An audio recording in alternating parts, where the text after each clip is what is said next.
ओम नमः शिवाय। मैं मुकेश कुमार मिश्र अपने चैनल एस्ट्रोलॉजी एंड आयुर्वेदा में आप सभी मित्रों का हार्दिक अभिनंदन करता हूं।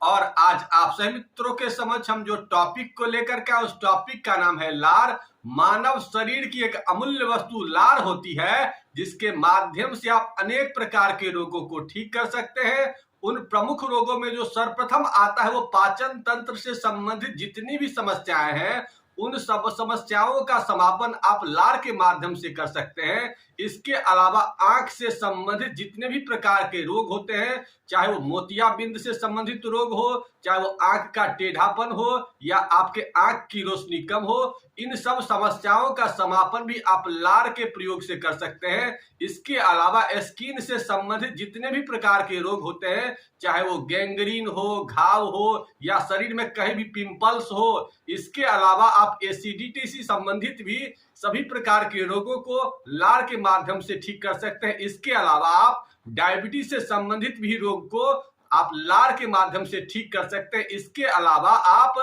बहुत से और भी एसिड से संबंधित जितने भी समस्या आपके शरीर में हो, अम्ल से संबंधित समस्या हो, इन सब समस्याओं का समापन आप लार के प्रयोग से कर सकते हैं। अब हम इसके कुछ वैज्ञानिक पक्ष की चर्चा करते हैं। सबसे पहले कि लार में ऐसा क्या गुण है जिसके माध्यम से इतने प्रकार के रोग को आप ठीक कर सकते हैं। तो सबसे पहले विज्ञान क्या कहता है कि जितने भी मिट्टी में मिनरल्स पाए जाते हैं, उतने ही मिनरल्स आपके लार में भी पाए जाते हैं। मिट्टी में 18 प्रकार के मिनरल्स पाए जाते हैं और आपके लार में भी 18 प्रकार के मिनरल्स पाए जाते हैं। और शरीर में जब मिनरल्स की कमी होती है तो बीमारी का उत्पादन होता है, और अगर आप लार के माध्यम से उसे ठीक कर लेंगे तो बीमारी का समापन हो जाएगा। इसके अलावा विज्ञान एक चीज और सिद्ध करता है कि लार का जो पीएच होता है वो 7 से ऊपर होता है। 7, 7.5, 8 के आसपास में लार का पीएच होता है। और पीएच अगर ज्यादा है, इसका मतलब उसमें क्षारीय गुण ज्यादा है, और क्षारीय जब शरीर में गुण ज्यादा होंगे तो ऑटोमेटिक है कि आपके बॉडी का एसिड कम होगा,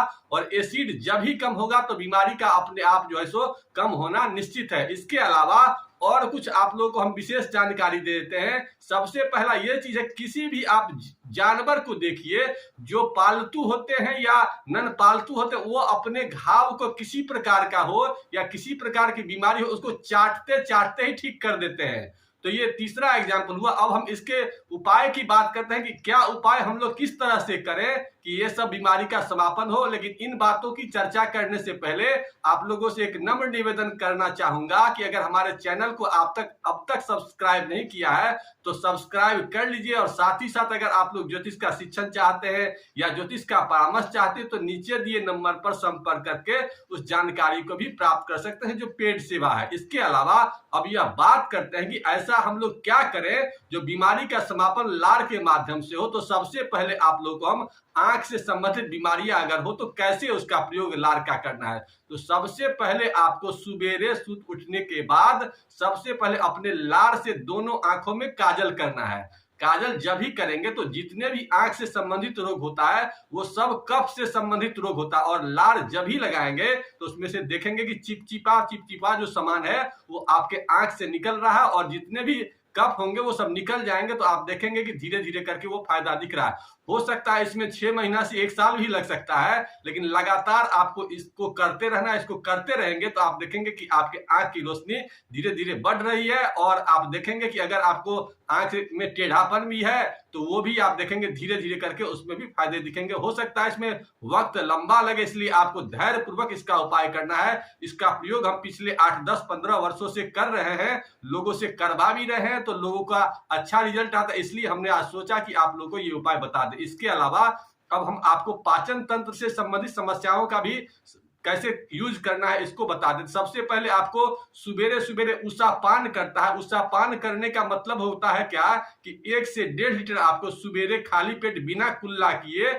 आपको पानी पीना है। ऐसा आप करेंगे तो एसिड से संबंधित आपके शरीर में जितनी भी बीमारियां हैं उन सब बीमारियों में आप देखेंगे कि आपका बीमारी उससे ठीक हो रहा है। लेकिन इसको भी आपको लंबा वक्त तक करना है। 3 महीना 6 महीना जब करेंगे तो इसके आप पॉजिटिव परिणाम देखेंगे। इसके अलावा आपको डायबिटीज अगर आपको है तो उसके लिए क्या करना है। तो सबसे पहले आपको टूथपेस्ट से आपको दातून नहीं करना है। इसके अलावा आपको नीम से दातून करना है, और नीम से दातून करने के बाद क्या करना है, उसमें से जूस निकलता है, दांत में से जब आप नीम को लगाते हैं तो उसमें से जो रस निकलता है उस रस को आपको चूसते रस को फेंकना नहीं है। ऐसा अगर आप करेंगे तो आप डायबिटीज से संबंधित रोग को भी इससे ठीक कर सकते हैं। नीम का अगर दातुन न मिले तो ऐसे में आप बबूल के दातुन का भी प्रयोग कर सकते हैं।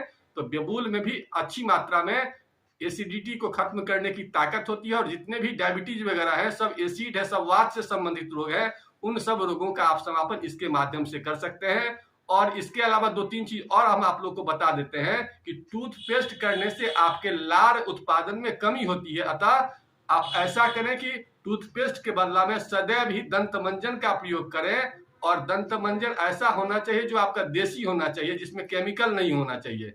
इसके अलावा दंत मंजन अगर आप नहीं करते हैं तो ऐसे में दातुन का प्रयोग कर सकते हैं, जो देसी दातुन, चाहे आम का हो चाहे लीची का हो, जो भी दातुन आपके इलाके में मौजूद। नीम सबसे सर्वोत्तम होता है, नीम के बाद बबूल होता है।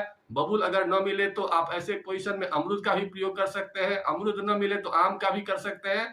तो ऐसा आप करेंगे तो आप महसूस करेंगे कि आपके शरीर में लार उत्पादन बढ़ रहा है, और लार जब भी आपके शरीर में ज्यादा होगा तो आप देखेंगे कि बहुत प्रकार के रोगों में आपको राहत मिलता है। इसके अलावा 2-3 चीज और आपने धर्मशास्त्र में बताया गया है कि लार यानी थूक, थूक को जितना ज्यादा आप शरीर से बाहर फेंकते हैं तो उतने प्रकार का आपके पुण्य में कमी होता है। थूक फेंकना अपने शास्त्र में सूर्य ग्रह को कमजोर करना ज्योतिष शास्त्र में बताया गया, इसलिए ज्यादा से ज्यादा थूक को फेंकने का प्रयास नहीं करना। तो ऐसे लोग जो गुटखा वगैरह खाते हैं, जर्दा वगैरह खाते हैं, हमेशा थूक को फेंकते रहते हैं, और थूक को जब भी फेंकेंगे तो सूर्य ग्रह कमजोर होगा, और सूर्य ग्रह के कमजोर होने से आपके प्रतिष्ठा की हानि होगी, आपके डाइजेशन सिस्टम में हानि होगी, आपके अग्नि तत्व कमजोर होंगे। अतः मेरा आप सभी मित्रों से अनुरोध है कि जो लोग गुटखा खाते हैं या जर्दा वगैरह का खाते हैं वो अपने शरीर के साथ बहुत बड़ा अन्याय कर रहे हैं। अतः वैसे लोग जो किसी प्रकार का नशा करते हैं तो नशा करना छोड़ दें, इससे ही आपका बहुत सारे बीमारी ठीक हो जाएंगे और आपके शरीर में अम्ल की मात्रा घटने लगेगी। आप जब ही इन सब प्रयोग का प्रयोग करने लगेंगे। इन्हीं बातों के साथ आज के एपिसोड को यही समाप्त करते हैं। आप लोगों के मन में किसी प्रकार की कोई शंका हो तो उसका कमेंट बॉक्स में आप उसे लिखिए, मैं उस शंका का समाधान देने की कोशिश करूंगा। इन्हीं बातों के साथ आज के एपिसोड को यही समाप्त करते हैं। आप लोगों ने वीडियो देखा इसके लिए बहुत बहुत धन्यवाद। ओम नमः शिवाय।